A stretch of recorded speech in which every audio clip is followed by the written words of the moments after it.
नमस्कार, मैं हूं रसिका पांडे। अग्नि परीक्षा देख रहे हैं आप। मध्य प्रदेश और छत्तीसगढ़ दोनों ही राज्यों में जल्दी चुनाव होने वाले हैं और इससे पहले चुनावी रण में मौजूद दिग्गज पार्टियां एक दूसरे को ललकार रही हैं। लेकिन इस बीच कुछ दल इन पार्टियों को बड़ा नुकसान पहुंचाने की कोशिश में हैं और इन दलों से पार पाना सियासी पार्टियों के लिए एक बड़ी अग्नि परीक्षा है।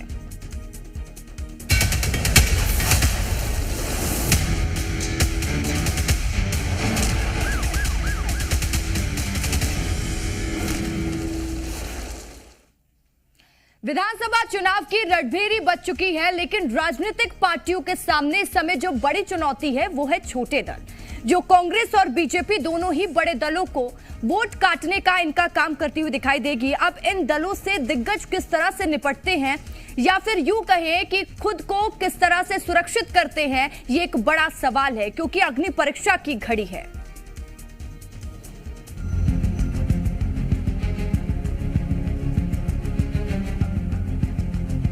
चुनावों का ऐलान हो चुका है। राजनीतिक पार्टियों की तैयारी भी तेज है।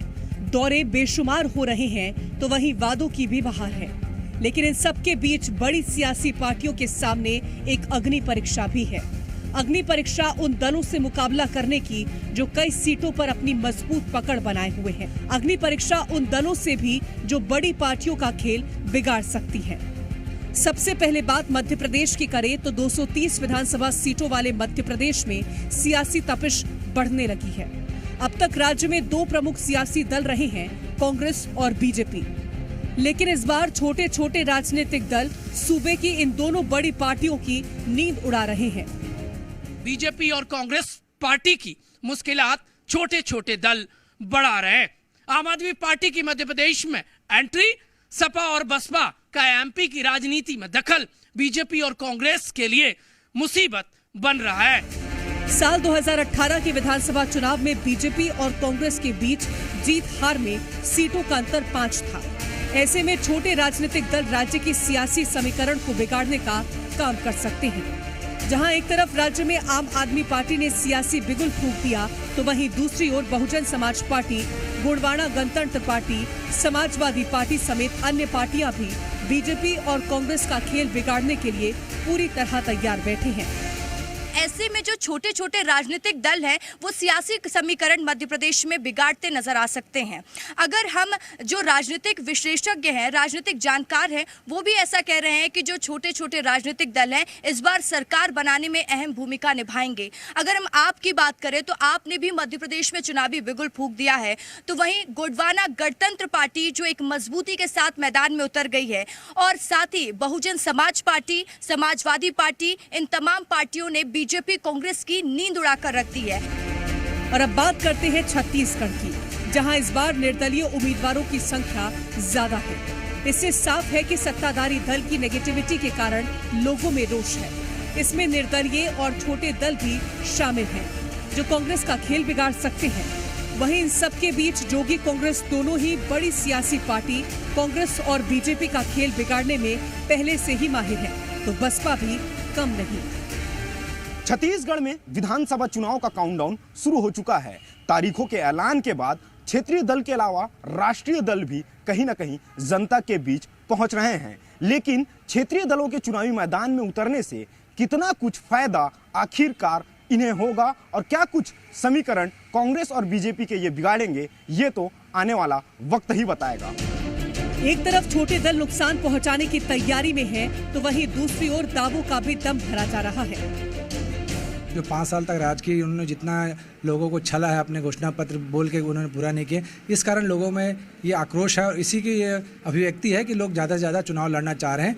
देखिए, लोकतंत्र में सभी को अपनी बात रखने का, अपने विचार प्रकट करने का अधिकार है और कांग्रेस पार्टी लोकतंत्र की हिमायती है और सभी दलों का सम्मान भी करती है। लेकिन छत्तीसगढ़ में मुख्य मुकाबला भारतीय जनता पार्टी और कांग्रेस के बीच में होगा। देखिए, भारतीय जनता पार्टी और कांग्रेस ने पूरे छत्तीसगढ़ का समीकरण को बिगाड़ा है, उसके खेल को बिगाड़ा है। उसको ठीक करने के लिए जोगी कांग्रेस का गठन हुआ है और लगातार जोगी कांग्रेस के कार्यकर्ता इस चुनाव को लेकर गंभीर है, तैयार है, मुस्तैद है। पिछड़ा वर्ग के साथ मिलके यहाँ पे बहुजन समाज पार्टी सरकार बनाना चाहता है, क्योंकि बहुजन समाज पार्टी, गोंडवाना और निषाद पार्टी एक होने से कांग्रेस और बीजेपी हाशिए पे चली गई है। चुनाव से पहले दावों का दौर जारी है। राजनीतिक पार्टियां चुनावी रण में ताल ठोकने को तैयार हैं, लेकिन सवाल यही है कि आखिर ये छोटे दल किसका खेल बिगाड़ेंगे और किसके लिए किंग मेकर साबित होंगे। वहीं सवाल ये भी है कि इस अग्नि परीक्षा से बड़ी राजनीतिक पार्टियां कैसे पार पाएंगी। ब्यूरो रिपोर्ट, जी मीडिया।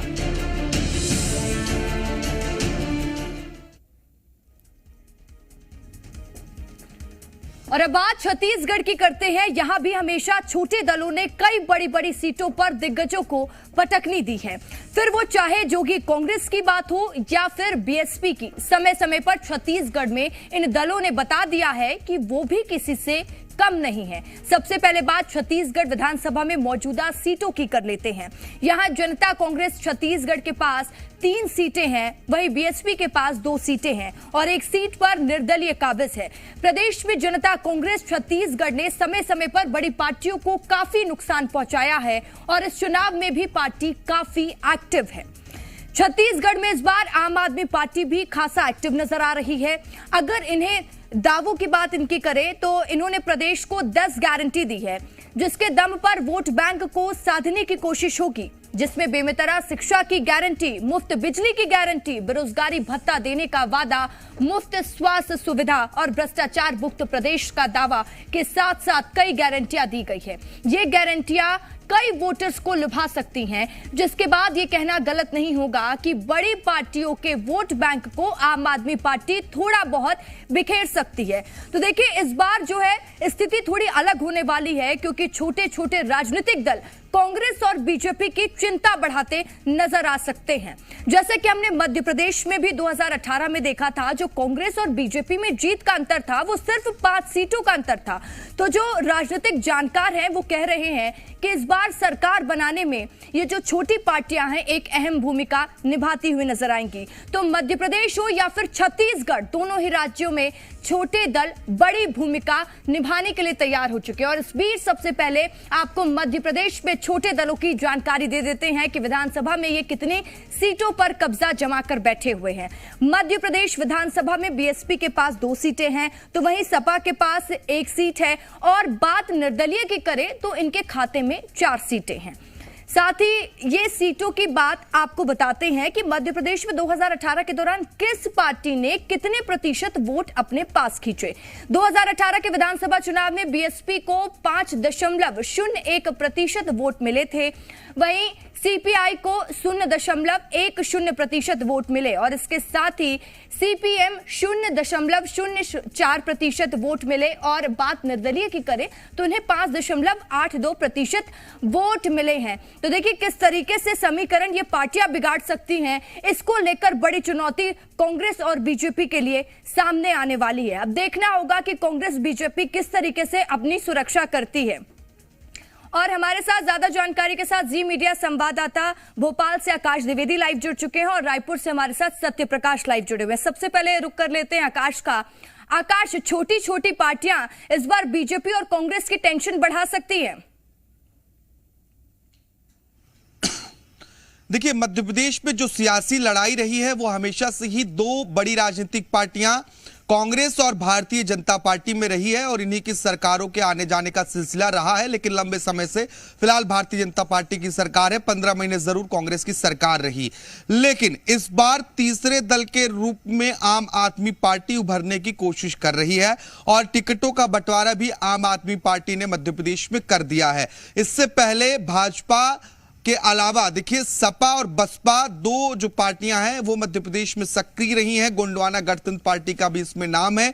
जैस भी समय समय पर इंडिपेंडेंट चुनाव लड़ने की मांग करता रहा है, ऐसा दावा करता रहा, लेकिन अब तक ऐसा हुआ नहीं है। लेकिन देखिए जो यूपी के सीमावर्ती जिले हैं, खासतौर पर बुंदेलखंड का इलाका, ग्वालियर चंबल का इलाका, यहां बसपा का वर्चस्व है। बहुत ज्यादा नहीं, लेकिन कई जगहों पर जो कई सीटें हैं, चाहे भिंड की बात कर लें या फिर हम इसके आसपास के विधानसभा क्षेत्रों की बात कर ले तो कहीं ना कहीं यहाँ पे जो वोटर्स हैं वो निर्णायक भूमिका में जो है वो बसपा के समर्थक हैं।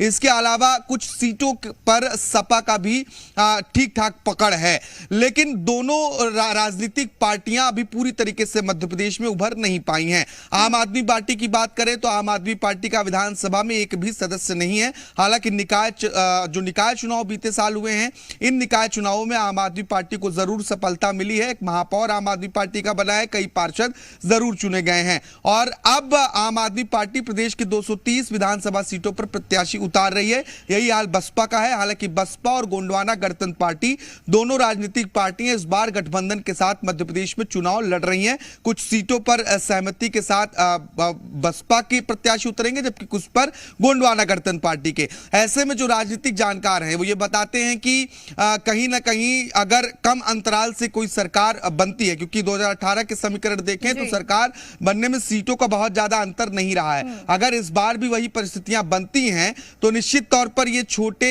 दल जो है इनकी भूमिका बड़ी हो जाएगी। इनके विधायक अगर नहीं भी चुने गए, हालांकि देखिए बसपा के अभी विधायक हैं, इसके अलावा सपा के विधायक भी हैं, लेकिन अगर इनके विधायक नहीं भी चुने गए तो भी दोनों राजनीतिक पार्टियों को चुनाव के दौरान नुकसान होगा। कहीं ना कहीं ये वोट काटने का काम करेंगे।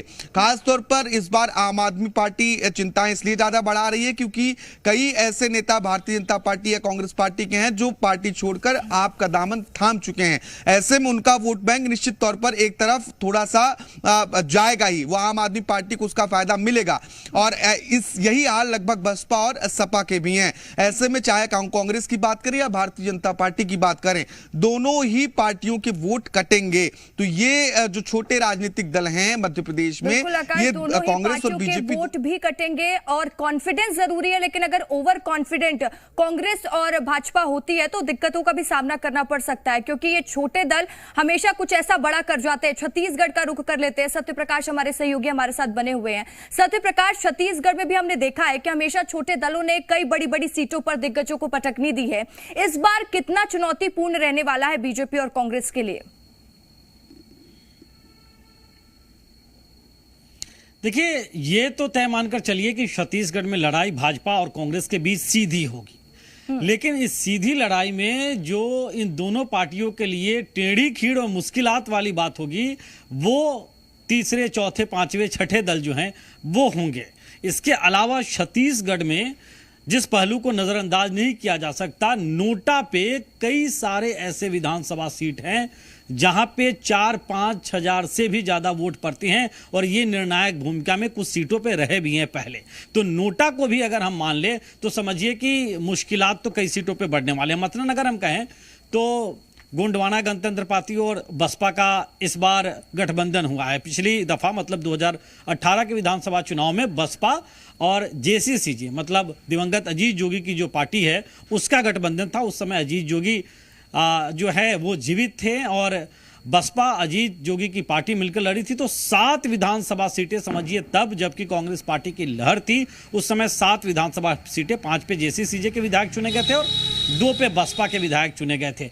विशेष तौर पे जो जांजगीर चांपा का एक बेल्ट है या कुछ अन्य भी बेल्ट है, मतलब पामगढ़, जयजयपुर या कुछ अन्य बेल्ट में भी बसपा का प्रभाव है, इससे इंकार नहीं किया जा सकता। विशेष तौर पे अनुसूचित जाति बहुल जो क्षेत्र है, इसके अलावा जेसीसीजे का भी प्रभाव है। हालांकि इस बार जेसीसीजे कुछ कमजोर नजर आ रही है, अब तक प्रत्याशी भी नहीं उतारी है, लेकिन अमित जोगी कह रहे हैं, ताल ठोक रहे हैं कि प्रत्याशी उतारेंगे। इसके अलावा अगर हम देखें तो पूर्व केंद्रीय मंत्री अरविंद नेताम और जो आदिवासी समाज के लोग हैं, सर्व आदिवासी समाज के, उन्होंने एक पार्टी बनाई है और करीब करीब 40 से 50 सीटों पर लड़ने की बातों कह रहे हैं। और ऐसे में अगर वो लड़ते हैं इन सब सीटों पे तो फिर से नया एक समीकरण बन सकता है। तो कहीं ना कहीं अगर हम कहें तो छत्तीसगढ़ में कई सारे सीटों पे भाजपा और कांग्रेस का खेल, जो दूसरे दल है, जो स्थानीय दल है, वो बिगाड़ने की पूरी जद्दोजहद में लगे हुए हैं।